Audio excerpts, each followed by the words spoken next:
Olá, saudações fraternas a tantos quantos estiverem acompanhando mais esta gravação, aqui pelo canal, transmitida pelo canal A Fé Ortodoxa, do nosso dileto amigo, Professor Fernando.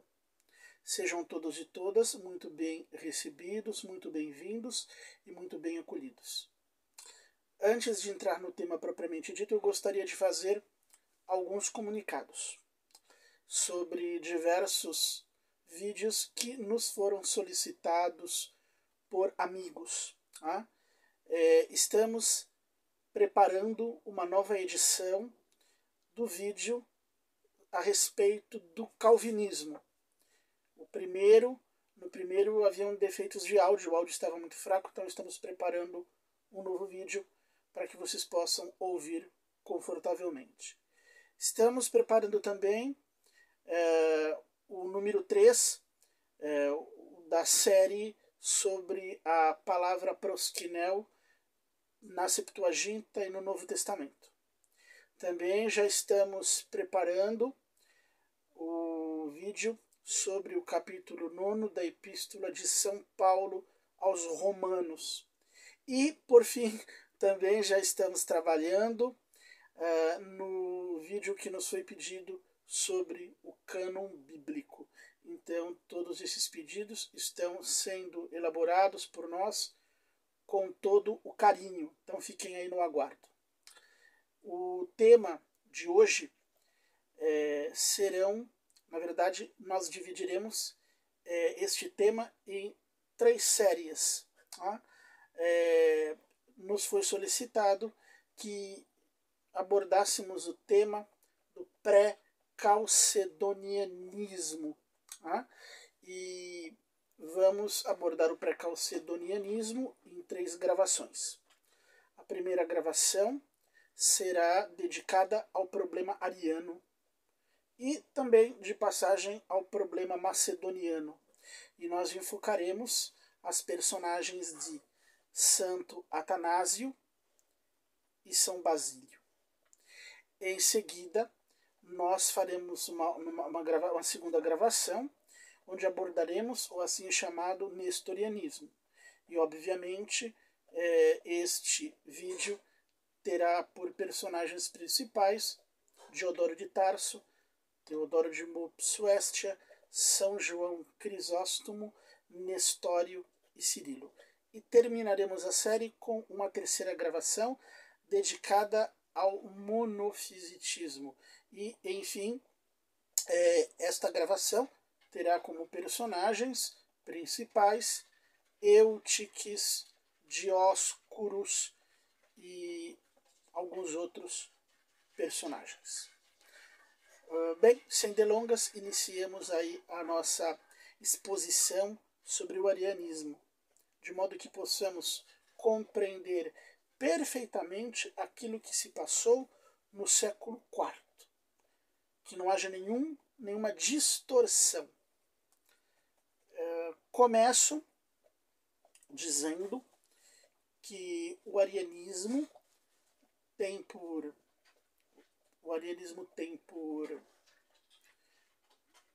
objeto uma controvérsia muito dolorosa para a Igreja em torno do caráter de Nosso Senhor Jesus Cristo, ou melhor dizendo, da divindade de Nosso Senhor Jesus Cristo e, por extensão, do mistério da encarnação e da santa e consubstancial Trindade. Iniciou-se esta controvérsia dolorosa no comecinho do século IV desta era, na cidade de Alexandria, situada ali fundada por Alexandre, situada ali no litoral do Egito, uma das grandes metrópoles do Império Romano, juntamente com Roma, com Antioquia e Cartago. Alexandria era uma das grandes metrópoles do Império Romano, um centro cultural helenista bastante refinado. Ali ficava localizada, inclusive, a grande biblioteca de Alexandria. E durante o governo de Pedro como patriarca da Igreja Alexandrina, um presbítero da Igreja Alexandrina, chamado Ário, ele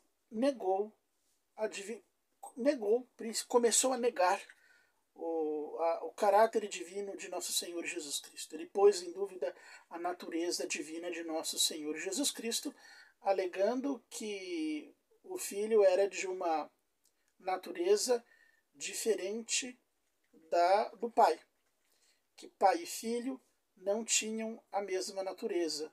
Eram, portanto, entidades distintas uma da outra. Essa controvérsia se espalhou rapidamente, não apenas pela cidade de Alexandria, mas por todo o Egito e, em breve, por todo o Oriente e, enfim, por todo o mundo cristão, por todas as partes do Império Romano, que naquele momento era governado por Constantino César, filho de Helena. É o famoso Constantino que publicou o Édito de Milão no ano de 313, fazendo cessar as perseguições políticas contra o cristianismo. E essa controvérsia, como eu disse, ela se alastrou muito rapidamente. Temos uma descrição bastante curiosa, que procede, se não me engano, creio ter lido essa descrição em São Gregório de Nazianzo, onde ele diz mais ou menos assim: naquele tempo você ia comprar carne no açougue e te perguntavam, Jesus Cristo é ou não é Deus? Aí você em seguida ia à peixaria e alguém dizia, ele é Deus. Em seguida você ia numa frutaria e outra pessoa te dizia, não, ele não é Deus, ele é uma mera criatura. Só para vocês terem ideia das dimensões desta controvérsia, que parece ter atingido todas as categorias, todos os setores sociais da sociedade. Então, transformou-se numa controvérsia generalizada que, por pouco, não se transformou numa guerra civil. De alguma maneira, a controvérsia ariana fazia lembrar as reformas religiosas feitas no Egito pelo famoso faraó Akhenaton, que também quase levaram a uma guerra civil. Diante disto, o imperador Constantino, preocupado com os possíveis efeitos políticos dessa controvérsia religiosa, ele, aconselhado provavelmente pelo historiador eclesiástico Eusébio de Cesareia, ele convocou os representantes oficiais da igreja, que eram os bispos, sucessores dos apóstolos, para um concílio geral a ser realizado na cidade de Niceia, a atual Edirne, na Turquia. Era o ano de 325, e para lá correram 318 bispos vindos de todas as regiões do império e até mesmo de fora dele. Talvez o número de bispos não passasse de 15% da totalidade dos bispos, só no Oriente Próximo haviam mais de 1000 dioceses. Se nós considerássemos então o norte da África e a Europa, teríamos para lá de 3.000 dioceses com mais de 3.000 bispos. Em Niceia se reuniram, como disse, 318. Devemos lembrar que os meios de transporte, por melhores que fossem, nem se comparam com os nossos. Não haviam automóveis, trens, aviões. Então 318 era um número considerável. E interessante que esses bispos, esses 318, vieram realmente representavam diversas regiões do Império e até mesmo de fora dele. Haja visto que vieram bispos da Etiópia, do Egito, da Pérsia, das ilhas britânicas, das Galhas, da Espanha. Então, de fato, vieram bispos de todas as regiões do mundo habitado, do mundo cristão. E ali se reuniram, em 325, para dar uma resposta por parte da Igreja, uma resposta oficial ao Império Romano a respeito do que era Jesus Cristo, de qual era a sua natureza, de qual era o seu status. Tá? E, bem, acontece que durante este concílio, os bispos acharam por bem, para expressar a fé de sempre, a fé que eles receberam dos seus ancestrais, a fé que animava todas as partes da igreja desde tempos imemoriais, os bispos, para exprimir esta fé, eles recorreram à filosofia grega e tomaram um vocábulo à filosofia grega, que é a palavra ousia, que quer dizer substância, para dizer que o filho era da mesma substância que o pai. Não era a mesma pessoa que o pai, porém era da mesma substância que o pai. Ou que o pai, o filho e o Espírito Santo fruem da mesma substância, que é a substância divina, que é a natureza divina. Então eles escolheram para explicitar melhor este mistério da maneira mais adequada, com precisão terminológica, eles escolheram a palavra ousia. E isto acabou e a escolha desta palavra, que é a palavra ousia, ao invés de acalmar a situação e de dirimir a controvérsia, a escolha da palavra ousia acabou aumentando ainda mais esta controvérsia e trazendo de alguma maneira esta controvérsia para o seio da ortodoxia, porque até então o arianismo era uma afirmação minoritária e marginal. Suscitou discussão, porém a adesão a ele era muito baixa. Pouquíssimos bispos e teólogos apoiavam Ário na sua negação quanto à divindade de Cristo. Porém, no instante em que os bispos reunidos em Niceia, eles optaram por empregar a palavra ousia para designar a igualdade entre o Pai e o Filho e o próprio mistério da Santíssima Trindade, a situação tornou-se ainda mais complexa. E de fato, então, produziu-se, não entre arianos e cristãos ortodoxos, mas entre os cristãos ortodoxos, produziu-se uma imensa, uma colossal, uma gigantesca controvérsia em torno suscitada pela escolha da palavra ousia. Qual o ponto de partida desta controvérsia? Acontece que vamos dar aí uns 50, meio século, não chega meio século antes, 50 anos antes, um sínodo reunido na cidade de Antioquia proibiu o uso da palavra ousia pelos cristãos. Então, há meio século antes, um pouco mais, pouco menos, um sínodo regional, portanto, um sínodo falível, não era um concílio geral, era um sínodo regional, repito, portanto, falível, por assim dizer, havia proibido o uso da palavra ousia pelos teólogos, pelos cristãos. E a decisão desse sínodo de Antioquia impregnou, até certo ponto, a consciência cristã. E por isso, quando o concílio de Niceia, os padres reunidos em Niceia, eles optaram por fazer uso da palavra ousia, isto suscitou uma grande reação, uma imensa controvérsia. Não por parte de heréticos, marque isto, não por parte de arianos, porém por parte de cristãos ortodoxos, que confessavam a divindade de Cristo, que confessavam a encarnação de Cristo, que professavam a doutrina na santa e consubstancial Trindade.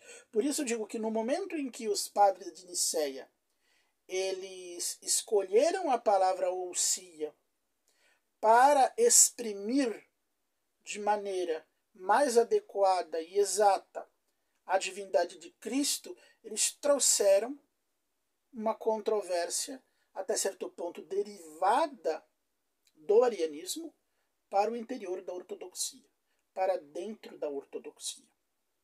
E desde então, constituíram-se dentro da ortodoxia dois partidos, duas correntes, dois grupos rivais. Um grupo, desde o princípio, chamado de niceno, porque este grupo aceitava não apenas o ensinamento da Igreja sobre a divindade de Cristo, mas aceitava a fórmula decretada pelo Concílio de Nicéia, que continha a palavra ousia. Então, este grupo aceitava passivamente a declaração conciliar. Este grupo se submetia à decisão do Concílio Geral, já porque julgava o Concílio Geral como infalível ou inerrante. E um segundo grupo, que lamentavelmente, que equivocadamente recebeu a alcunha de semi-ariano, mas que de ariano não tinha absolutamente nada, porque era constituído por cristãos ortodoxos, e perfeitamente ortodoxos. E melhor seria que eles tivessem sido classificados como semi-nicenos, mas lamentavelmente foram classificados de maneira errônea como semi-arianos. Este grupo não era ariano e nem semi-ariano, porque não punha a mínima dúvida na doutrina da divindade de Cristo. Eles não negavam a encarnação de Deus, eles não questionavam a doutrina da santa e consubstancial Trindade. A única reserva que eles faziam era quanto ao emprego da palavra ousia para definir, para expressar, para melhor definir, ou para expressar este mistério.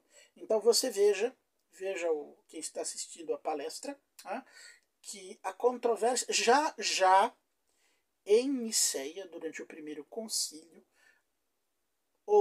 surgiu uma controvérsia em torno não da fé, mas uma controvérsia em termos de expressões, em termos de fórmulas, em termos de palavras, que girava em torno da palavra grega substância, ou sia. Como disse, então, a partir deste momento, ficou o cristianismo ortodoxo, ficaram as igrejas apostólicas divididas em dois campos.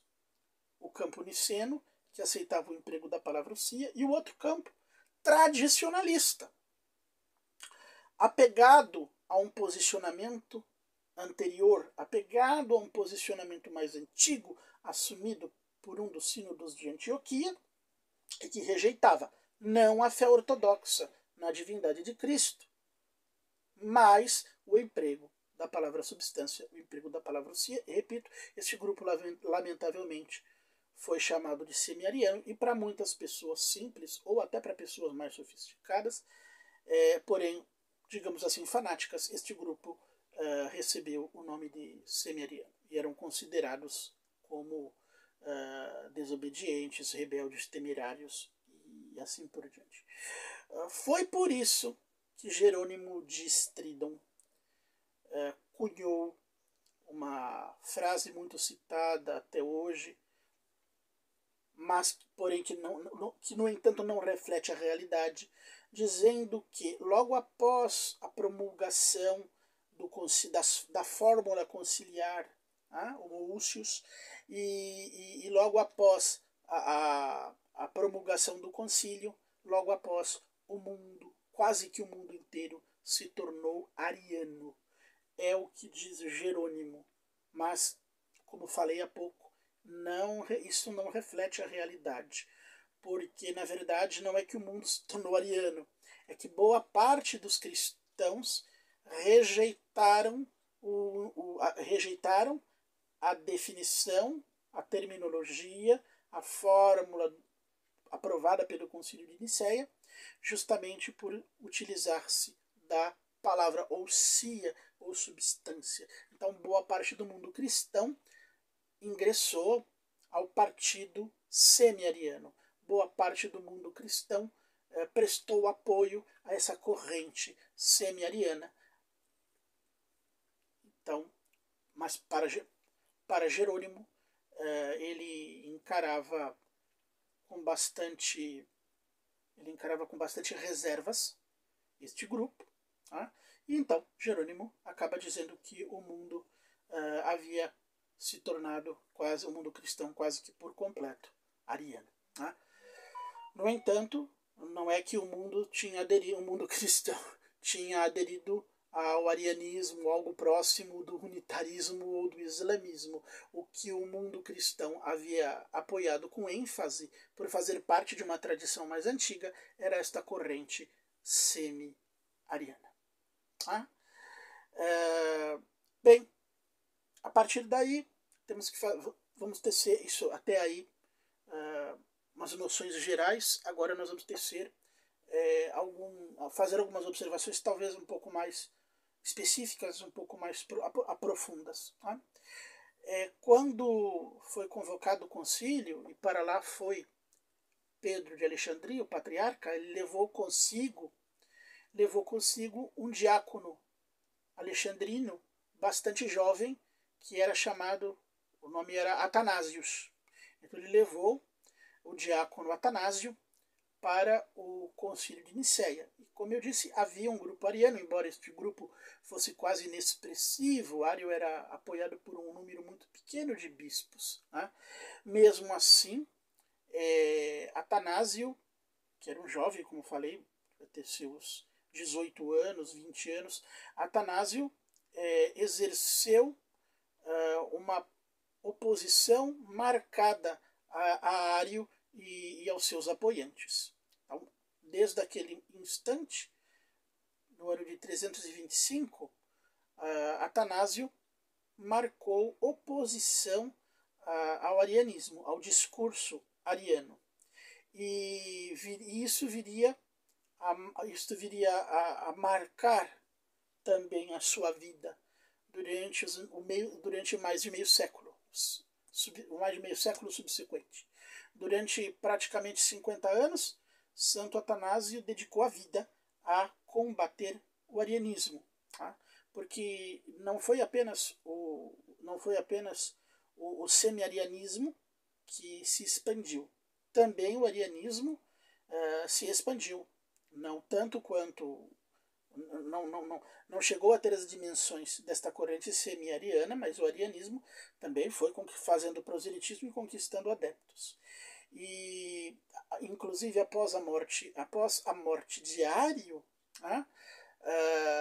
os líderes arianos assumiram posturas ainda mais radicais. E dentre esses líderes nós poderíamos citar Écio, Eunômio e Eudóxio. Foram os grandes teólogos, os grandes mestres arianos do século IV, que foram adversários de Santo Atanásio. Santo Atanásio, disputando com esses personagens, se tornou campeão da fé nicena e também principalmente das definições nicenas em torno da palavra substancial ou homoousios, que Santo Atanásio defendia pontuadamente como a melhor fórmula, como a expressão mais exata, como a terminologia mais saudável. Isso a ponto, ele tornou-se campeão da fé nicena, a ponto de que hoje, e há séculos, atanasiano tornou-se sinônimo de niceno. Aliás, isso bastante precocemente. Atanasiano acabou se tornando símbolo acabou tornando-se, desculpe, sinônimo de niceno. Tá? Fé nicena, fé atanasiana. Isto devido ao empenho com que Santo Atanásio defendeu tanto a fé como a definição quanto a fórmula conciliar em torno da palavra substância, ou usia. Claro que ele não foi o único a combater, o arianismo. Nós podemos citar outros campeões anti-arianos que se associaram a ele, como Eusébio de Vercel, Hilário de Poitiers, Anfilócrio de Icônio, Basílio de Cesareia. Todos eles se destacaram no combate ao arianismo, no combate à heresia ariana. Porém, Santo Atanásio teve um maior relevo, mesmo porque os sucessores do imperador Constantino, ou seja, os imperadores, os Césares que o sucederam, acabaram abraçando a heresia ariana e apoiando a heresia ariana com o braço secular do Estado, ou seja, o Império Romano, num determinado momento, após a morte de Constantino, passou a defender com armas em punho a heresia ariana. Nesse momento, Santo Atanásio foi por diversas vezes multado, exilado e ameaçado de morte. Então sofreu uma perseguição, Santo Atanásio sofreu uma perseguição tremenda durante estes 50 anos que restavam da sua vida. A vida dele foi um verdadeiro, podemos definir a vida dele como um verdadeiro martírio. Atanásio não tinha sossego, Atanásio não tinha um minuto de calma na sua vida. A todo instante, a todo momento, sua vida estava ameaçada pelo poder político, que o encarava como que por sua vez o encarava este grande homem como uma ameaça. Então é interessante que tenhamos em vista que o maior representante da fé nicena e o grande defensor da fórmula do Concílio de Nicéia foi Santo Atanásio de Alexandria, e que o próprio termo atanasiano se tornou sinônimo de niceno. Ele foi o campeão da fé nicena, um grande defensor da divindade de Cristo, da encarnação do Verbo, da santa e consubstancial Trindade, como entendemos hoje. Bem, isso é importante para nós entendermos como era a visão destes homens, seja de um Atanásio, seja de um Basílio, que eram homens leais à fé, convictos e esclarecidos, sem que, no entanto, fossem fanáticos, intolerantes e sectários, porque Santo Atanásio e São Basílio, ao contrário talvez de um Lúcifer de Cagliari, não tinham nada de fanáticos, não tinham nada de sectários ou de intolerantes, em que pese a convicção de cada um deles a respeito de nossa fé ortodoxa, a convicção que devemos imitar, tolerância que não menos devemos também buscar imitar. Bem, Santo Atanásio tinha 2 apoiantes, marquem isto.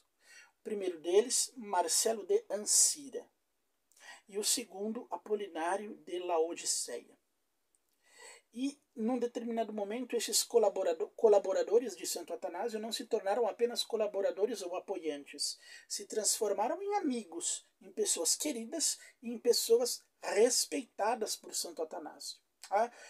Entre esses 3 personagens, inclusive, existiu, não sei se quantas peças existem ainda hoje, mas existiu e subsistem algumas peças de correspondência, as quais testemunham a confiança, a solidariedade, o afeto que havia entre estes personagens, ou entre Santo Atanásio e estes 2 personagens, Marcelo de Ancira e Apolinário de Laodiceia. E poderíamos citar um terceiro personagem. Um terceiro personagem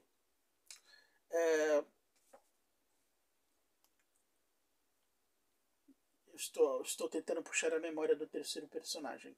Agora me fugiu, mas eu Já vou retornar a esse terceiro personagem. E o terceiro personagem, Basílio de Ancira. Basílio de Ancira era o chefe, era o líder, era um médico muito esclarecido, um médico bastante esclarecido e também um médico extremamente piedoso, um verdadeiro santo, este Basílio de Ancira, embora não tenha sido canonizado pela igreja, porque ele era o líder da corrente semi-ariana. Porém, era um personagem tratado também com bastante respeito, com bastante simpatia, carinho, tanto por Santo Atanásio quanto por São Basílio. Bem, quem foi Marcelo de Ancira? Marcelo de Ancira, como disse, era um colaborador íntimo de Santo Atanásio, um cooperador, um auxiliar. Marcelo de Ancira era defensor, entre aspas, vamos dizer assim, defensor da fé nicena e da fé ortodoxa e também defensor da fórmula posta pelos padres de Nicéia em torno de ossia, de substância. Então, Marcelo de Ancira escreveu diversos panfletos defendendo os decretos conciliares e defendendo a igualdade de substância, a perfeita identidade de substância entre o pai e o filho. No entanto, existe um problema muito sério quanto a este Marcelo de Ancira. Bem, para diversos autores, para a maioria dos autores, em algum momento da sua trajetória, Marcelo de Ancira passou a defender, talvez inadvertidamente, talvez inconscientemente, mas Marcelo de Ancira passou a defender algo muito próximo do sabelianismo ou do modalismo, se é que, e é bastante provável, que ele não defendeu o sabelianismo ou o modalismo. Claro que vocês vão estar se perguntando o que é modalismo, o que é sabelianismo. Sabelianismo vem de um teólogo do século II, III, chamado Sabélio. E Sabélio era um modalista. Sabélio não acreditava, ele não admitia, Sabélio negava a existência real, a existência ontológica das três pessoas da Santíssima Trindade. Para Sabélio, Deus, no decorrer do processo histórico e das suas relações com os seres humanos, Deus assume a forma de pai num determinado momento. Num outro momento, Deus se apresenta como filho e assume o aspecto exterior de filho. E num outro momento, Deus assume o aspecto exterior de Espírito Santo. Então, é como se o Pai se transformasse no Filho e o Filho se transformasse no Espírito Santo. Então, não são pessoas reais, são formas externas a respeito de como Deus se relaciona com os seres humanos. Então, Pai, Filho e Espírito Santo são expressões externas da divindade com relação aos humanos. E não modos internos de existir e de ser, não modos reais de existir e ser, não pessoas reais, porém manifestações externas e relacionais. E isto é, evidentemente, a negação da realidade interna das pessoas da Santa Trindade, Pai, Filho e Espírito Santo, é uma heresia, e uma heresia até bastante grave. E parece que Marcelo de Ancira, na sua ênfase pela unidade divina, pela unidade de substância, procurando enfatizar isto, ele se aproximou demasiadamente dessa perspectiva sabeliana, ou, de fato, acabou professando a heresia modalista. E não havia ninguém para perceber isto, não havia ninguém melhor para percebê-lo do que Santo Atanásio. é impossível que Santo Atanásio não tivesse detectado esta proximidade de Marcelo de Ancira com o modalismo, ou que tivesse ignorado que Marcelo de Ancira era sabeliano. E mesmo assim, Santo Atanásio, até o fim da sua vida, não levantou, não dirigiu crítica alguma a Marcelo de Ancira, e sempre tratou este homem com grande deferência, com grande carinho, com provas de amizade e respeito. Quanto a Apolinário de Laodiceia, eu iria deixar de falar para falar sobre ele no próximo vídeo, na próxima gravação, quando nós falarmos do monofisitismo. E aí nós falamos de Apolinário de Laodiceia. Tá?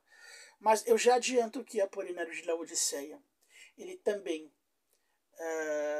no caso, ele mesmo, o próprio Apolinário de Laodiceia, produziu uma heresia, que é o apolinarismo. Tá? Para Apolinário de Laodiceia, o Cristo não estava em posse de uma natureza humana integral ou completa, e sim de uma natureza humana mutilada. Porque para Apolinário de Laodiceia, na natureza humana do Cristo, não havia alma ou espírito, apenas corpo, apenas o corpo físico.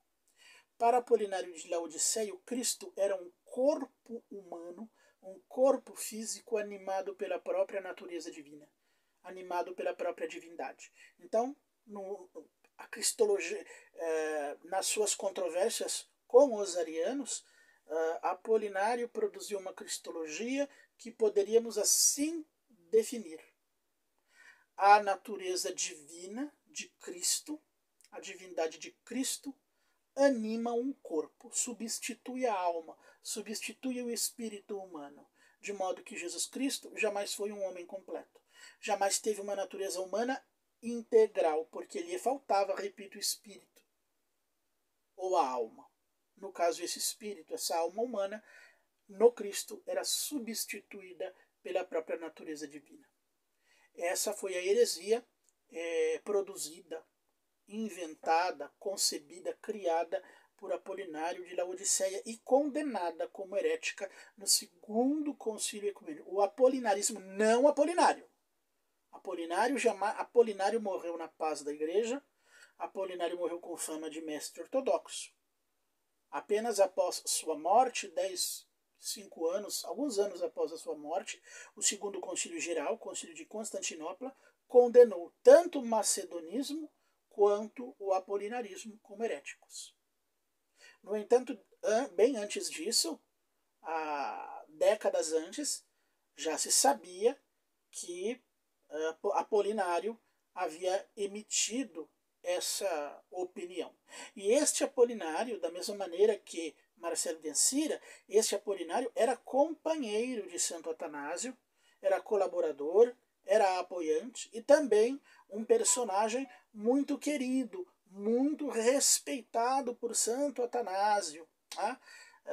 Entre ambos existia também existia uma sólida amizade entre Santo Atanásio e Apolinário de Laodiceia. E também é muito difícil que Santo Atanásio ignorasse o teor dos ensinamentos de Apolinário. Muito difícil que Santo Atanásio, campeão de Nicéia, ignorasse a heresia produzida por Apolinário. No entanto, mais uma vez, não temos evidência alguma de que Santo Atanásio atacou, denunciou, criticou Apolinário de Laodiceia em qualquer momento. Até o fim de suas vidas, se trataram com respeito, com carinho, com provas de amizade e assim por diante.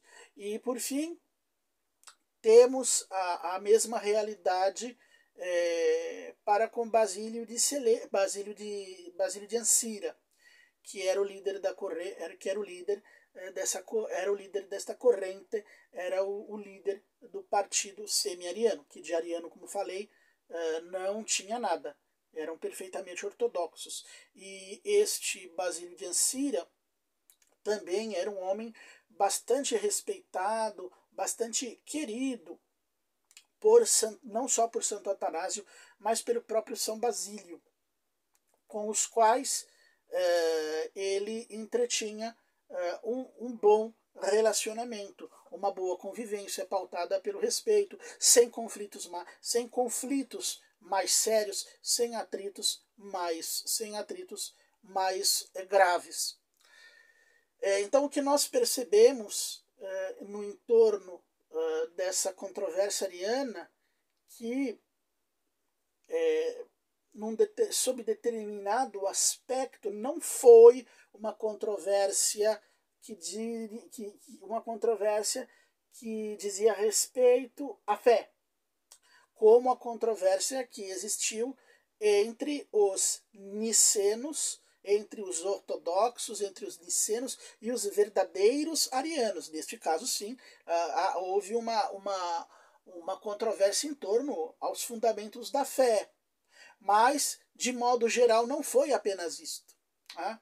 Se nós consideramos os semi-arianos, se nós, dentro do arianismo, englobamos e consideramos, de modo geral, também a perspectiva semi-ariana, então nós percebemos que, ao lado da controvérsia da fé, que punha em jogo a ortodoxia, e que estava voltada para Ário e seus continuadores, Eunômio, Écio, Eudóxio, também houve uma controvérsia em termos de palavra, em termos de palavras, em termos de fórmulas, a respeito da terminologia, a qual, até certo ponto, não punha em risco a ortodoxia das pessoas, porque elas não estavam negando a fé na divindade de Cristo. O que elas estavam questionando, nós podemos e devemos discordar delas, mas o que elas estavam defendendo, o que elas estavam defendendo era uma tradição que elas acreditavam ser mais antiga, uma perspectiva que remontava ao concílio ao sínodo que remontava a um sínodo antioqueno que elas estavam defendendo, e o que elas estavam, na verdade, rejeitando era o emprego da palavra ousia, era o emprego da palavra substância. Elas não estavam pondo em questão, esses semi-arianos, eles não estavam pondo em questão, como Ário e os seus continuadores, a fé na divindade de Cristo, a encarnação de Deus, a trindade consubstancial e indivisível. Elas não estavam negando, elas não estavam criticando os dogmas da igreja, os artigos de fé. O que elas estavam, de fato, se recusando a aceitar era a palavra ousia, a palavra substância, empregada pelos padres conciliares. Então percebemos que também parte da controvérsia ariana não foi controvérsia ariana, mas foi uma controvérsia em torno de palavras, em torno de terminologia, em termos de fórmula, que não tocava de fato a essência da fé, porque a fé dos semi-arianos e a fé dos nicenos ou atanasianos era de fato a mesma. Eles acreditavam nas mesmas coisas. Então eles estavam em desacordo quanto ao emprego, repito, da palavra substância ou ousia. Então, parte desta controvérsia do século IV foi uma controvérsia em torno de diferentes fórmulas para expressar a mesma fé, de terminologias que eram arcaicas, terminologias que eram primitivas, terminologias que eram ambíguas, e uma terminologia que apresentava maior clareza, maior exatidão, e que foi apresentada e aprovada pelos padres reunidos no Concílio de Nicéia. Então, parte desta controvérsia ariana foi uma controvérsia de palavras, de terminologia, de fórmula, e não uma controvérsia que dizia respeito à fé, não uma ruptura em termos de fé. Por que fiz esta gravação? Porque é importante nós entendermos, compreendermos perfeitamente bem esta dimensão da controvérsia ariana no século IV para podermos entender perfeitamente bem a controvérsia nestoriana e a controvérsia monofísica do século V, e podermos também entender a situação das igrejas apostólicas chamadas pré-calcedonianas na atualidade, no tempo presente. Para isso é importantíssimo nós entendermos o que eu expliquei, o que aconteceu de fato durante o século IV, dentro da controvérsia ariana. E para terminar, eu gostaria de dizer que isto refletiu-se também na controvérsia macedoniana, que dizia respeito à pessoa do Espírito Santo. E essa controvérsia estourou no final do século IV, na última metade do século IV, tá?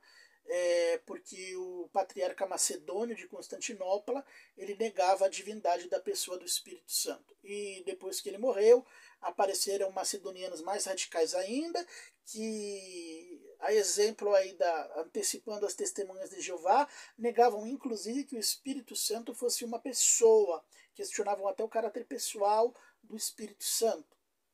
Porém, também havia um número menor de macedonianos, um grupinho, uma corrente dentro dos macedonianos, que não eram macedonianos, que por sinal não eram macedonianos, eram também cristãos ortodoxos, que não aceitavam a terminologia proposta no concílio.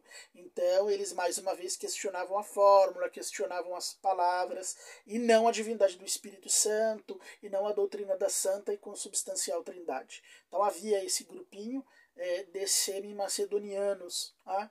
E é importante salientar, tá, que São Basílio se relacionava muito bem com esses semi-macedonianos, porque ele sabia que eles professavam a mesma fé que nós, que eles reconheciam a existência pessoal do Espírito Santo, bem como a sua divindade, a sua condição divina, como reconheciam a doutrina da Santa e Consubstancial Trindade, tal qual a professamos. Por isso, São Basílio sempre teve uma certa proximidade com este grupo de semi-macedonianos. É importante salientar que Basílio não se aproximou dos verdadeiros macedonianos, que é uma confusão muito comum, já se gastou muito papel e tinta a respeito disto.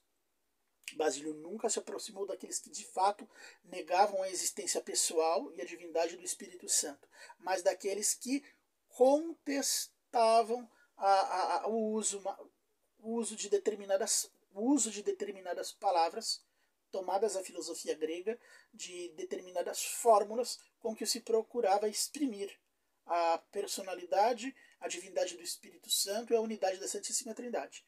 Então os macedonianos os semi-macedonianos mantinham essa tradição dos semi-arianos, de se opor ao emprego de terminologia tomada à filosofia grega, que aliás é a terminologia mais adequada para expressar a fé. Mas esses macedonianos, semi-macedonianos, aliás, dentro desta corrente mais tradicionalista, eles não encaravam com bons olhos que a igreja tomasse de empréstimo aos pensadores pagãos, à filosofia, determinadas expressões, determinadas palavras. E, então, na verdade, parte da controvérsia ariana e da controvérsia macedoniana, semi-ariana, semi-macedoniana, girou, repito, não em torno da fé. Aqui era a mesma fé. Havia unidade de fé entre semi-arianos, entre semi-macedonianos e ortodoxos, nicenos, atanasianos. Havia unidade de fé. O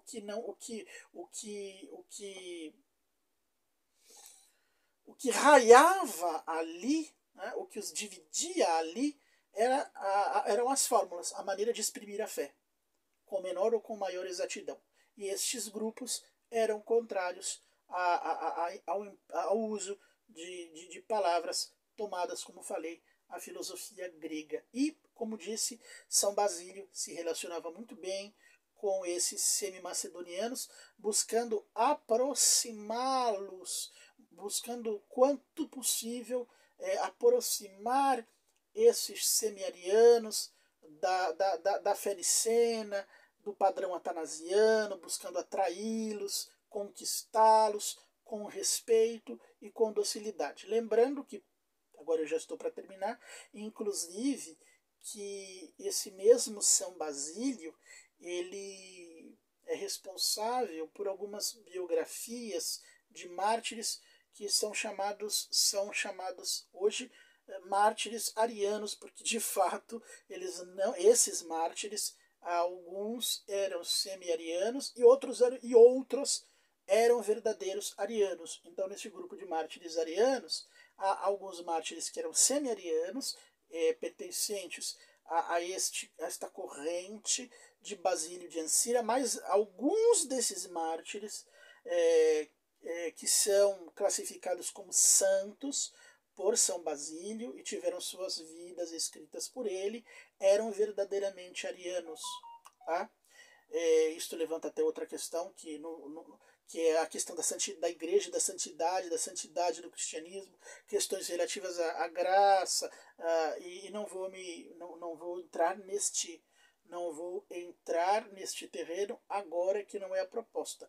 O que eu quis dizer até este momento é que, tanto com relação a tanto Santo Atanásio quanto São Basílio, eles tinham uma postura de compreensibilidade face àqueles grupos que, apesar de negarem a terminologia conciliar, de negarem as fórmulas conciliares, esses grupos professavam de fato a mesma fé e estavam dentro da unidade de fé, da unidade da igreja, mesmo quando não expressassem a mesma fé com absoluta exatidão, tá? Como da fórmula nicena e depois, como veremos, da fórmula calcedoniana, mas eles estavam dentro da mesma comunhão, estavam dentro da mesma fé e por isso eram tratados com respeito, eram tratados com amizade e com carinho, tanto por Santo Atanásio quanto por São Basílio.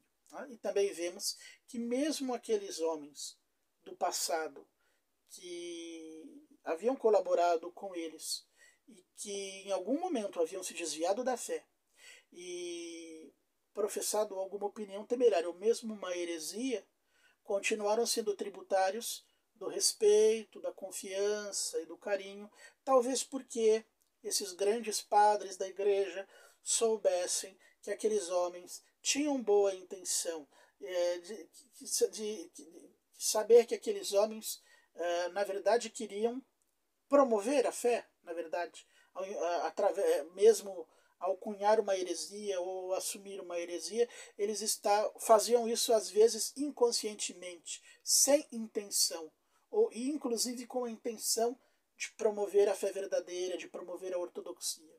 Tá? Então, que erravam, mas erravam sinceramente, erravam com lealdade. Tá? Bem, é isso que nós tínhamos para dizer. Já se esgotou o nosso tempo, já falamos demais, mais de 30 minutos. E é importante nós termos dentro das nossas mentes essa percepção de que existem controvérsias que de fato dizem respeito à fé e quebram a unidade, porque dizem respeito à essência da fé, à profissão de fé em si mesmo, e existem controvérsias que dizem respeito apenas a fórmulas mais exatas ou menos exatas, a fórmulas mais arcaicas e mais recentes, a fórmulas imperfeitas e fórmulas tanto mais perfeitas. Então, controvérsias que dizem respeito não à fé, mas à terminologia, ou o modo, a linguagem com que expressamos a fé. E que essas controvérsias, por mais danosas, tristes, angustiosas que sejam elas, de fato, não quebram a unidade da fé, não quebram a unidade da igreja. Um abraço a todos e nos próximos vídeos abordaremos a controvérsia nestoriana e a controvérsia monofísica, ok? Um abraço a todos, espero que aqueles que não são se tornem membros do canal, que deixem aí o seu gostei, o seu joinha e que busquem divulgar os nossos vídeos aí entre o seu círculo de amizades. Muito obrigado, em nome da Santa e Consubstancial Trindade, Pai, Filho e Espírito Santo, que é um só Deus. Amém.